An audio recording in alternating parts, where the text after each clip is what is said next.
Hey foodies, let's get into this delicious broiled garlic shrimp. So when you go to the grocery store, guys, look for colossal shrimp. Make sure it's raw. Look for like the biggest prawns or shrimp you can find. These are shrimp tails, so I don't need to take the head off. All I'm going to do is butterfly the shrimp. So you just cut down the back and open it up. Try not to cut all the way through. This still has the shell on. I did not remove the shell. It's gonna serve as a base. Okay, so now that it's opened up, we're gonna put some slits right through, like 4 or 5 slits. This helps to keep the shrimp flat while it cooks. Okay, sometimes it does curl a bit, I find, but for the most part it stays flat. Now the vein is still in there, even though it's labeled D-vein, guys, you know how it goes. There's always still some vein to get out.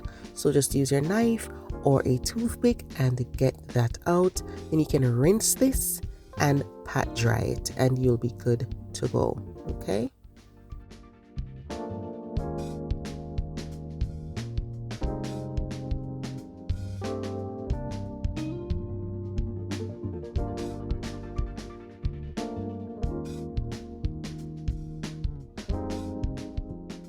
Now we're going to be broiling, so I'm using my cast iron skillet because it can stand up to that high heat.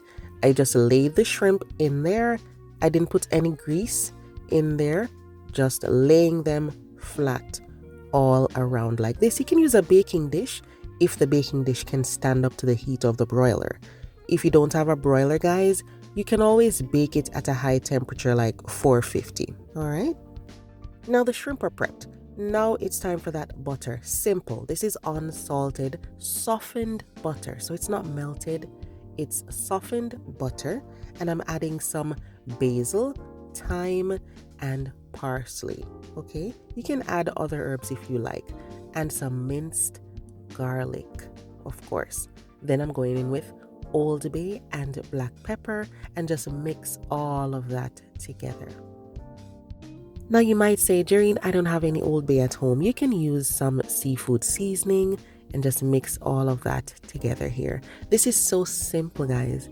Easy, super simple. Now we're going to go in with freshly squeezed lemon juice. So just stir all of that in there. Now at this point, your broiler should have been preheated for about 15 minutes and it's good to go. No broiler, then your oven should be preheated already, okay? What we're going to do now is just place that butter all over the shrimp. So just spread it out on each piece of shrimp. You could use a brush if you want to, but you could also use a spoon or a spatula. Just get that butter on top of the shrimp. Because the butter isn't melted, it's going to just slowly melt into the shrimp. It's going to give it that beautiful flavor. It's going to be so tasty, guys. Once you've spread that garlic butter all over the shrimp, you can sprinkle some paprika on top, and you can even add some freshly ground pepper on top as well.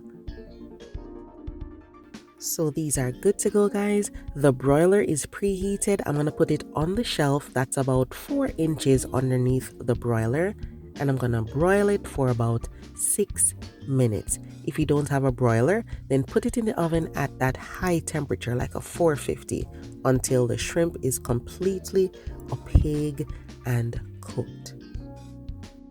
And here we go, guys. Look at this. It's simply amazing. It smells so good. When you make this, trust me, Red Lobster won't have nothing on you. You're gonna be so amazed at how simple but delicious this is. All those juices that are in the skillet, guys, make sure that you serve it up with that.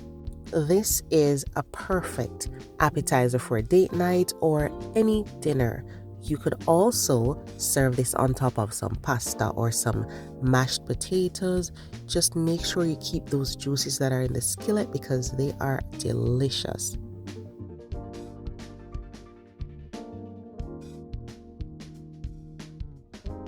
Now off camera, I did sprinkle some paprika on top before I put it in the oven so it gets that beautiful color. So guys, go ahead, grab the ingredients and try this out. You're gonna love it. Let me know what you think once you do. Thanks for watching. See you next time.